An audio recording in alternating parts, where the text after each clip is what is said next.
Hello, I'm Mark Cormier, and the presentation I'll be doing it on today is Chapter 11, Prejudice.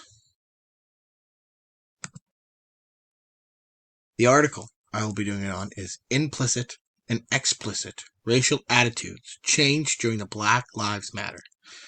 The authors are Jeremy Sawyer and Anoop Gampa. This article focuses on prejudice towards African American people and how it has changed throughout the Black Lives Matter movement. The topic I am focusing on from class is prejudice and how it affects this article. Prejudice. The definition of prejudice, as said in the slides from class, is negative affect or attitude towards a group. In the article, they focus on the prejudice white people have towards African American people and see if they changed throughout the process of the Black Lives Matter movement. Black Lives Matter. How did Black Lives Matter start? Black Lives Matter started in July 2013, when the killer of an innocent, unarmed 17-year-old African American man was acquitted for murder. The young boy was named Trayvon Martin, and he was shot and killed by George Zimmerman, who at the time was a part of the Neighborhood Watch. Shortly after George was acquitted, social media blew up, and the first hashtag Black Lives Matter was posted.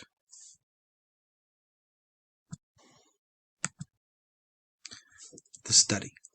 The study done in this article focuses on whether the attitudes of both Caucasian and African Americans changed at all during the Black Lives Matter movement, as well as if they became supportive of each other or showed more prejudice towards each other during the worst struggles of Black Lives Matter.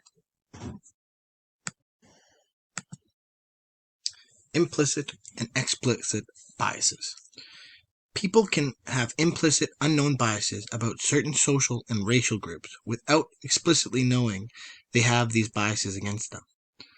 For instance, high levels of negative associations regarding blacks may be activated even if these attitudes contrast with the individual's explicit attitudes. Most of us do this without ever knowing that we're actually doing this.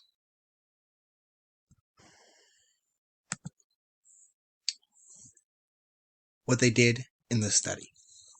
To investigate the potential cumulative influences of the Black Lives Matter movement on aggregate attitude trajectories over time, hierarchical linear regression was conducted using a date variable that spanned the length of the Black Lives Matter period.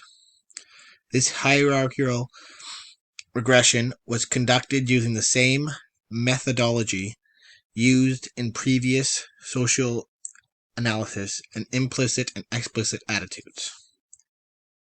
They measured the influences the Black Lives Matter movement had on people of different ethnicities, but they focused more on white people than any other ethnicity to see if they act differently to support Black Lives Matter or if they will keep with their racial prejudice.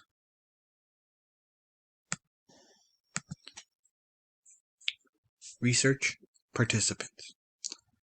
Over the years this experiment was performed, they tested 1,369,204 people.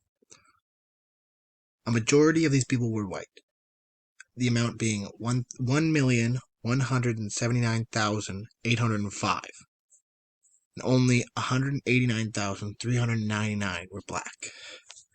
The goal was to see if white people are going to be less prejudiced towards black people during the Black Lives Matter movement, if they will change their attitudes or not.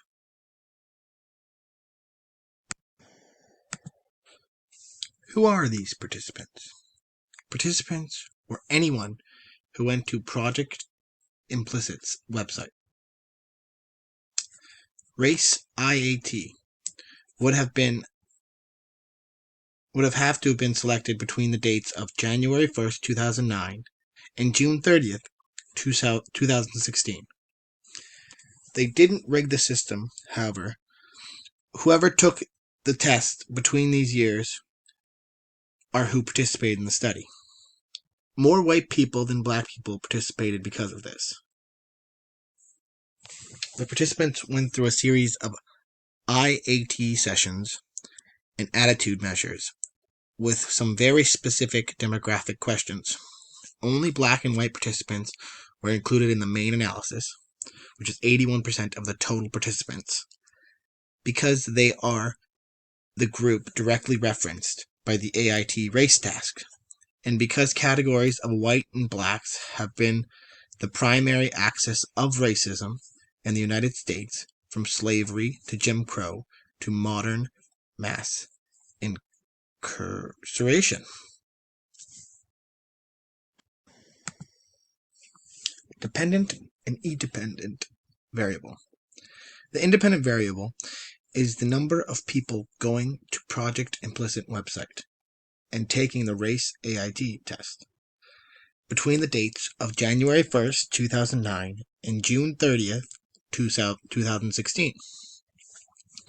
The dependent variable is the outcome of the study. So if it's the participants prefer white people over black people overall, both explicitly and implicitly, through the Black Lives Matter movement, and if prejudice still plays a factor. Rather it be good or bad depends on the independent variable. Results. There were 1,369,204 people who participated in this long study. And the results showed that across the entire study, from January 1st, 2009 to June 30th, 2016, after looking at the data, the participants showed preference for white people over black people, overall both implicitly and explicitly. Both implicitly and explicit attitudes were positively correlated, which is very consistent with the previous reviews.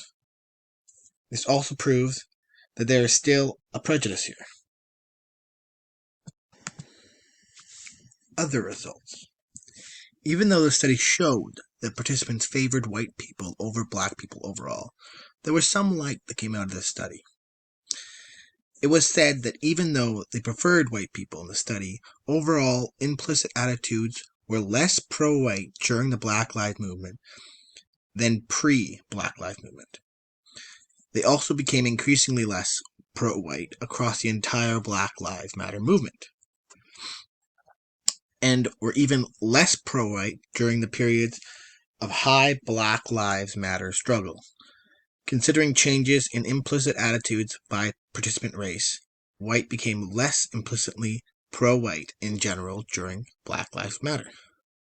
So even though the results showed more preference for white people over the black people overall, both implicitly and explicitly, it showed that prejudice towards black people have reduced significantly throughout the Black Lives Matter movement. Weaknesses/future experiments. The amount of participants that were included in the study were widely more represented by Caucasian people than African American people. It was a long study, and I wonder if the study was on now with the result, if the results might be different with the death of George Floyd and the recent news and the Black Lives Matter protest happening now. I think if there was an equal number of participants from both male, female, Caucasian, and African American people, then I think the study might come up with different results. Or if you're doing a result on the differing of attitude, just focus on one ethnicity to see how prejudiced they really are. Questions. Do you think the findings in the study would be different if the Black Lives Matter was not such a global event, and why?